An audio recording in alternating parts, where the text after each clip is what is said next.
নমস্কার বন্ধুরা, আমার চ্যানেলে আপনাদের সবাইকে জানাই অনেক অনেক স্বাগত। আজ চলে এসেছি একটি রেসিপি নিয়ে, তালের সাতপুরি কিংবা তালের ভাজাপুরি। এই রেসিপিটি একবার বানিয়ে খেলে বারবার খেতে ইচ্ছে করবে। ভিডিওটি প্রথম থেকে শেষ পর্যন্ত দেখবেন। চলুন বন্ধুরা, তাহলে দেখে নিই আমার আজকের রেসিপিটি। প্রথমে একটা গ্যাসে কড়াই বসিয়ে আমি এখানে নারকেল কুড়া দিয়ে দিলাম আর দিয়ে দিলাম চিনি। নারকেল কোড়া চিনিটা দিয়ে এটা আমি একটা পুর বানিয়ে নেব। এইভাবে গ্যাসটাকে মিডিয়ামে রেখে নারকেল কোড়া আর চিনিটাকে নাড়তে থাকবো। সামান্য একটুখানি দিয়ে দিলাম দুধটা দিয়ে মিশিয়ে এইভাবে নাড়তে থাকবো। তারপর দিয়ে দিলাম একটু এলাচের দানা আর দিয়ে দিলাম 1 চামচ তালের পাল। এবার সব রকম দিয়ে ভালো করে মিশিয়ে গ্যাসটাকে মিডিয়ামে রেখে নাড়াচাড়া করে আমি পুরটাকে তৈরি করে নিয়েছি। এবার এটাকে নামিয়ে আমি ঠান্ডা করতে দেব। ওই কড়াইয়ের মধ্যে আমি দিয়ে দিলাম 1 বাটি তালের পাল। একটু সামান্য একটু বাটিটা ধুয়ে জল দিয়ে দিলাম।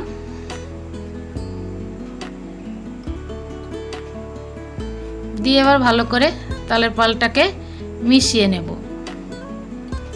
এবার দিয়ে দেব স্বাদ মতন লবণ। লবণটা দিয়ে মিশিয়ে একটু এইভাবে ফুটিয়ে নেব। এবার দিয়ে দেব এর মধ্যে ময়দা। প্রথমে দিয়ে দিলাম 1 বাটি ময়দা। আমি অল্প অল্প করে দিতে থাকবো, একসঙ্গে ময়দা দিলে গোড়া পাকিয়ে যাবে, তাই আমি অল্প অল্প করে ময়দা দেব। এইভাবে অল্প অল্প ময়দা দিয়ে আমি এইটাকে একটা ডো বানাবো। দেখুন এইভাবে বানিয়েছি। এবার আমি এটাকে নামিয়ে নেব। নামিয়ে নিয়েছি, থালার মধ্যে একটা ঢেলে নিয়েছি। এবার একটু অল্প ঠান্ডা হলে হাত দিয়ে আমি এটাকে ঠেসে নেব। বেশি ঠান্ডা হয়ে গেলে এটা ঠাসা যাবে না, অল্প গরম থাকবে, সেই মুহূর্তে এটাকে ঠেসে নিতে হবে। দেখুন ভালো মতন আমি এখানে ঠেসে নিয়েছি, বেশ সুন্দর নরম হয়ে গেছে ডোটা। এবার ছোট ছোট লেচি করে নেব। ডোটা থেকে দেখুন এরকম ছোট ছোট করে আমি লেচি করে নিচ্ছি। যেমন আমরা লুচি তৈরি করি সেইভাবে আমি ডোটা ছোট ছোট লেচি করে নিয়েছি। তারপর হাতে তালু দিয়ে এইভাবে গোল করে নেব। সবগুলো আমার গোল করা হয়ে গেছে। এবার একে একে বেলে নেব। এখানে কোনো তেলের প্রয়োজন নেই, দেখুন তেল ছাড়া সুন্দরভাবে লুচির মতন বেলা হয়ে যাবে। তা দেখুন আমি একটা বেশ বেলে নিলাম। তারপর একটা প্লেটে রেখে একইভাবে আমি বেলে নিচ্ছি কটা।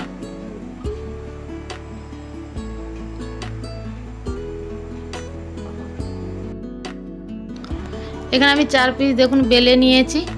এবার আমি একটা চামচ দিয়ে পুরগুলো দিয়ে দেব।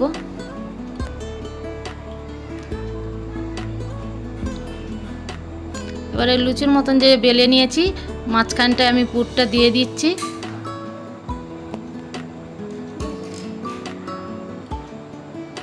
তারপর একদিকটা তুলে আর একদিকের সঙ্গে সমান করে মিলিয়ে এইভাবে মুখটাকে আমি চেপে দেব। দেখুন এইভাবে হাত দিয়ে ভালো করে চেপে দিতে হবে, নাহলে তেলে ভাজার সময় কিন্তু মুখগুলো খুলে যেতে পারে। তারপরে এরকম আঙ্গুল দিয়ে এইভাবে চেপে চেপে একটা ডিজাইন করে নিচ্ছি।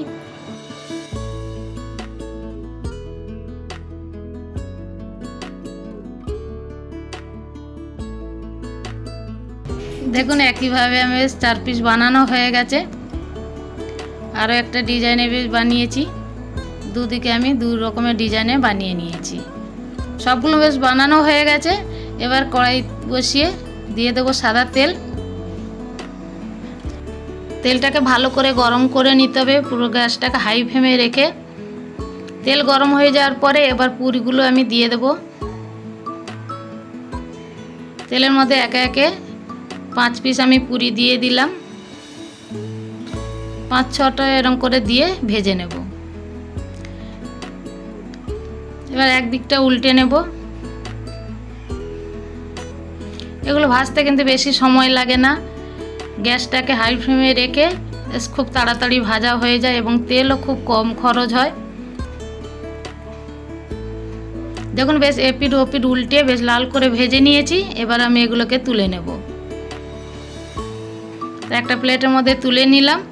বাকিগুলো একইভাবে আমি ভেজে নেব। এপিট ওপিট উল্টে বেশ লাল করে এগুলোকেও ভেজে নিয়েছি। এবার এগুলোকেও আমি তুলে নেব। এরকম সবগুলো একইভাবে আমি ভেজে নিই। দেখুন সবগুলো আমার পুরি ভাজা হয়ে গেছে। এইভাবে আপনারা ভাজা পুরি কিংবা সাতপুরি বানিয়ে খেয়ে দেখবেন, অবশ্যই আপনাদেরও খুব ভালো লাগবে। ভিডিওটি যদি ভালো লেগে থাকে লাইক করবেন, শেয়ার করবেন, আমার চ্যানেলটিকে সাবস্ক্রাইব করবেন। আজ এখানে শেষ করছি, পরবর্তী ভিডিও নিয়ে দেখা হবে। সবাই ভালো থাকবেন, সুস্থ থাকবেন।